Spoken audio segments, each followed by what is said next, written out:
আজকে আমাদের এই ছুটির আগে আজকে শেষ মিটিং, আমরা 11টা ক্রয় প্রস্তাব অনুমোদন করেছি। আর একটা ইকোনমিক অ্যাফেয়ার্স কমিটির একটা G2G-তে আপনার আনার জন্য, LNG আনার জন্য মালয়েশিয়া থেকে 12টা প্রস্তাব। বিশেষ বিষয় হলো আমরা চাল আছে নন বাসমতি চাল আনার জন্য এবং সিদ্ধ চাল আনার জন্য। এখন বাজারে মোটামুটি আতপ চালের স্টকটা ভালো আছে, কিন্তু সেদ্ধ চালের জন্য ওটা দিয়েছি।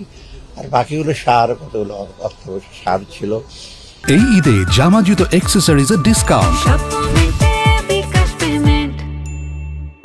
LNG অ্যাপ্রুভ করেছি। আর কতগুলো কনস্ট্রাকশন, যেটা পুলিশের জন্য কতগুলো খুব মাল্টি স্টোরি বিল্ডিং পেন্ডিং ছিল, ওটা শেষ পর্যায়ে আমরা অনুমোদন করে হ্যান্ড ওভার করা হবে স্বরাষ্ট্র মন্ত্রক। সেটা হবে, একটা ঢাকাতে হবে, আর একটা ফায়ার সার্ভিস হেডকোয়ার্টার, এটা অনেকদিন যাবত পেন্ডিং ছিল, সেটাও। আপনারা শুনে আশ্চর্য হবেন, 6 বছর লেগেছে দরপত্র মূল্যায়ন করতে। এখন দরপত্র মূল্যায়ন করা মানে আপনারা জানেননি ভেতরে কত রকম থাকে। তো আমরা এটা ফাইনাল দেখি, অনুভূতি এই হলো সব সত্যি সবই।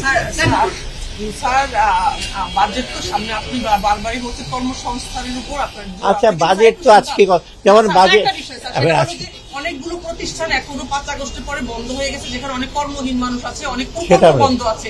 এই মানুষগুলো তো বেকার স্যার, এদেরকে আপনি কিভাবে কর্মসংস্থানের ব্যবস্থা করবেন? সেটা আজকে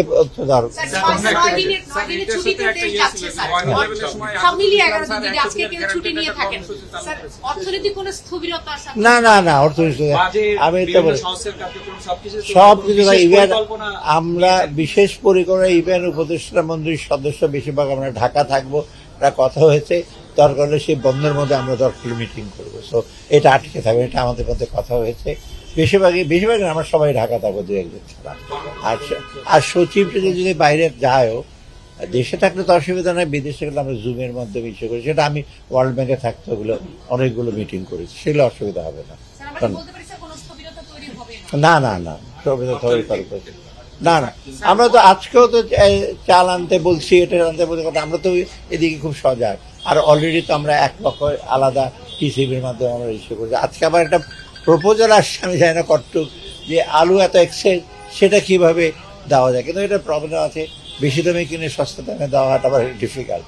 আলু তো বাজারে আপনার যে দাম আছে, আছেন আমাদের যারা গেছে ওরা জানে কি করতে হবে। না, আমি এগুলো কিছু না, ওনার সাথে ERD সচিব গেছে, তো সেটা আপনার জানতে পারবেন যে প্রপোজাল এটা এখন বলবেন।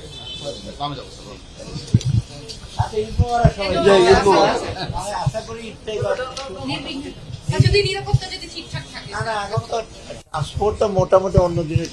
আমাদের যে উপদেষ্টা যে, উনি কিন্তু খুব হার্ড ওয়ার্কিং। এইটা ল অ্যান্ড অর্ডার, এটা তো স্বরাষ্ট্র মন্ত্রক। ঢাকা না, আমি কনসার্ন না। সচিবালয় তো অর্ধেকের বেশি ফাঁকা হয়ে গেছে স্যার।